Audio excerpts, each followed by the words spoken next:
Hi అండి, అందరికీ మూడో శ్రావణ శుక్రవారం శుభాకాంక్షలు. అలాగే 79వ స్వాతంత్ర దినోత్సవ శుభాకాంక్షలు అనమాట.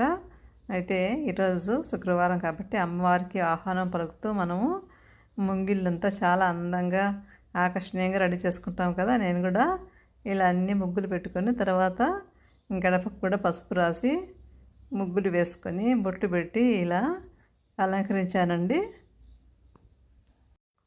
ఇలా చేసుకుంటే మనకి చాలా చూడటానికి కళ్ళకి అందంగా ఆకర్షణీయంగా ఉంటుంది. అలాగే ఎక్కడైతే ఇలా ముగ్గులతో ఉంటుందో ఆ ఇల్లు కలకలలాడుతూ లక్ష్మీ కళ తొనికిసలాడుతూ ఉంటుందన్నమాట.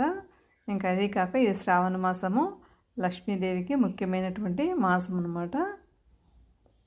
ఇంకా పసుపు అనేది మనకి యాంటీ బయాటిక్ లాగా ఎటువంటి క్రిమి కీటకాలను కూడా లోపలికి రానివ్వకుండా గడప దగ్గర మనం ఇలా పూసుకుంటే చాలా మంచిదని మన పెద్దలు చెప్తూ ఉంటారనమాట. ఇలా నేను గడప పూజ చేసి తర్వాత కాస్త ధూపం వేస్తానండి. ఎందుకంటే గడపను కూడా మనము లక్ష్మీదేవితో భావిస్తాము. గడపను ఎవరు కాలుతో కూడా తొక్కకూడదు అని చెప్తారు మన పెద్దవాళ్ళు. సో అందువల్ల నేను ఇలా గడప పూజ చేశాను. శుక్రవారము మంచిదనేసి చాలా శుభసూచకమని చెప్తూ ఉంటారు కదా. అలాగే ఇక్కడ తులసమ్మ దగ్గర పూలు పెట్టుకొని పూజ చేశాను అనమాట. తులసమ్మకు, కృష్ణయ్యకు.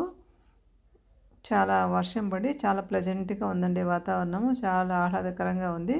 చెట్లన్నీ పచ్చపచ్చగా మంచిగా విరబూస్తున్నాయి. ఫ్లవర్స్ అన్నీ కూడా మీకు అందరికీ తెలుసు, మా ఇంట్లో ఫ్లవర్స్ బాగా పూస్తాయని. ఇక్కడ ఇది ఉండేది కంద చెట్టు అనమాట. ఇంకా ఇవి అపరాజిత అంటే శంఖపూలు కూడా కొంచెము ఇప్పుడు స్టార్ట్ అయినాయండి ఫ్లవర్స్. ఇది చూసారా కందగడ్డ ఎంత హెల్తీగా వచ్చిందో. ఇంకా అలాగే ఫ్లవర్స్ తోటి లక్ష్మీ అమ్మవారిని ఇలా అలంకరించాను. ఇలా పూజ చేసుకున్నాను. బత్తాయి పూల నైవేద్యంగా పెట్టాను. ఇంకా ఎర్రమలల్ని అర్చన కోసం అలా పెట్టుకున్నానండి. ఇంకా ఈరోజు స్వాతంత్ర దినోత్సవ సందర్భంగా చిన్ననాటి జ్ఞాపకాలన్నీ గుర్తుకొస్తున్నాయి కదా. మీలో ఎంతమందికి గుర్తుకొస్తున్నాయి? మనం చిన్నప్పుడు చాలా బాగా ఏ జాతీయ పండుగని ఎంజాయ్ చేసేవాళ్ళము.